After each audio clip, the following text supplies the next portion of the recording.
100 ఏళ్లకు పైగా చరిత్ర. 1200 మూకీ సినిమాలు, 43,000కు పైగా టాకీ సినిమాలు ప్రొడ్యూస్ చేసింది ఇండియన్ ఫిలిం ఇండస్ట్రీ. ఇప్పుడు ఇండియన్ ఫిలిం ఇండస్ట్రీ వైపు ప్రపంచ సినిమా చూస్తోంది. పైగా తెలుగు సినిమాని నేనే డైరెక్ట్ చేస్తానంటూ ఒక హాలీవుడ్ డైరెక్టర్ కూడా ఆఫర్ ఇచ్చేంతలాగా తెలుగు సినిమా, భారత్ సినిమా ఎదిగింది. అలాంటి ఇండియన్ ఫిలిం ఇండస్ట్రీ గురించి ఒక్కసారి ఫ్లాష్ బ్యాక్లోకి వెళ్ళి తెలుసుకుందాం. సరిగ్గా 113 ఇయర్స్ బ్యాక్ 1912లో మే 18th రోజు పుండలీక్ అనే ఒక సినిమా రిలీజ్ అయింది. ఈ సినిమాని బ్రిటిష్ సినిమాటోగ్రాఫర్స్ మిగతా క్రూ సాయంతో రిలీజ్ చేశారు. కానీ 1913లో కంప్లీట్ ఇండియన్ టీమ్తో రిలీజ్ అయిన ఫస్ట్ సినిమా రాజా హరిశ్చంద్ర తీసింది దాదాసాహెబ్ ఫాల్కే. అలాగా ఫస్ట్ టైం మనము సినిమాని ఇండియాలోకి తీసుకొచ్చాము. ఏప్రిల్ 21 ఒలింపియా సినిమా హాల్లో అఫీషియల్స్ అందరినీ పిలిచి సినిమాకి ప్రివ్యూ వేశారు. తర్వాత మే 3 కొరనేషన్ సినిమాటోగ్రఫీ అనే ఒక హాల్లో సినిమాని రిలీజ్ చేశారు. సినిమా అనేది 1912లోనే వచ్చినా సరే అంతకుముందే కదిలే బొమ్మల ప్రక్రియతోటి కథలు చెప్పుకోవడం మనకి అప్పటి నుంచి అలవాటు ఉంది. మ్యాజిక్ ల్యాంటర్న్ అనే ఒక ప్రాసెస్ తోటి గ్లాస్ స్లైడ్స్ మీద బొమ్మలు వేసి వెనకాల నుంచి ఫిలిం ప్రొజెక్ట్ చేసి షోలు వేసేవారు. పక్కనే లైవ్ మ్యూజిక్ కూడా ఉండేది. అట్లాగా మనకి కదిలే బొమ్మల ప్రక్రియ ఉంది.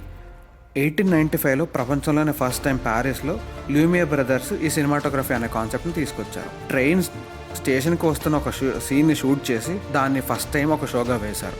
అప్పట్లో జనాలు థియేటర్లో అలాంటి ఒక విజువల్ని చూడడం చాలా ఫస్ట్ టైం. అందుకోసం అని చెప్పి ఆ సీన్ అనేది చాలా సెన్సేషన్ క్రియేట్ చేసింది. అలా లూమియర్ బ్రదర్స్ దీని పాపులారిటీ అర్థమైన తర్వాత ప్రతి స్ట్రీట్కి తిరుగుతూ కొత్త ఫిల్మ్ని షూట్ చేసి ఉన్న ఫిలిమ్స్ ప్రొడ్యూస్ చేస్తూ ఎప్పటికప్పుడు కొత్త కంటెంట్ని రెడీ చేసుకుంటుండేవాళ్ళు. 1895లో వాళ్ళు ఇంట్రడ్యూస్ చేసిన తర్వాత సరిగ్గా 6 monthsకి జూలైలో మన దేశానికి కూడా ఈ కదిలే బొమ్మల ప్రక్రియ వచ్చింది. ఆ శతాబ్దపు అద్భుతంగా అప్పట్లో టైమ్స్ ఆఫ్ ఇండియాలో దీన్ని న్యూస్గా కూడా ప్రకటించారు. ముంబైలో ఫస్ట్ టైం ఈ షోని ప్రదర్శించినప్పుడు ఒక ప్రొజెక్టర్కి 20 feet దూరంలో ఒక ట్రాన్స్పరెంట్ తెర కట్టి దాని నుంచి ప్రొజెక్ట్ చేసేవారు. ప్రొజెక్టర్ని చేత్తో ఆపరేట్ చేసుకుంటూ వచ్చేవారు. ఆడియన్స్ దగ్గర ఒక్కొక్క రూపాయి తీసుకుని షో వేసేవారు. అలా బొంబాయిలో స్టార్ట్ అయిన ఈ ప్రక్రియ తర్వాత ఈస్ట్కి కోల్కతా వైపు, సౌత్కి మద్రాస్ వరకు చేరుకుంది. మోషన్ పిక్చర్ అనే ఒక ప్రక్రియ రావడం వల్ల సొసైటీలో జరిగే ప్రతి కథ షూట్ చేసి వేయడం మొదలైంది. కొత్త కంటెంట్ కోసం ఎదురు చూసే ఫారెన్ ఫిల్మ్ మేకర్స్కి మన దేశం పెద్ద గని. ఎందుకంటే ఇక్కడ సీనిక్ బ్యూటీ కానీ, ఇక్కడ ఎన్విరాన్మెంట్ కానీ షూట్ చేసి ప్రదర్శించడం వాళ్ళందరికీ చాలా వర్కౌట్ అయ్యేది. అలా మన దేశానికి సంబంధించినంత వరకు సావే దాదాగా ప్రసిద్ధుడైన హెచ్ఎస్ భట్వాడేకర్ 1898లో రిలే బ్రదర్స్ తయారు చేసిన ఒక కెమెరాని ఇంపోర్ట్ చేసుకుని మరీ షూట్ చేయడం స్టార్ట్ చేశారు. చిన్న చిన్న షార్ట్ ఫిలిమ్స్ తీసి అవి మళ్ళీ లండన్కి పంపించి మరీ ప్రాసెస్ చేయాల్సి వచ్చేది. వాటన్నిటిని మళ్ళీ తన డేరా సినిమా హాల్లో ప్రదర్శించేవారు.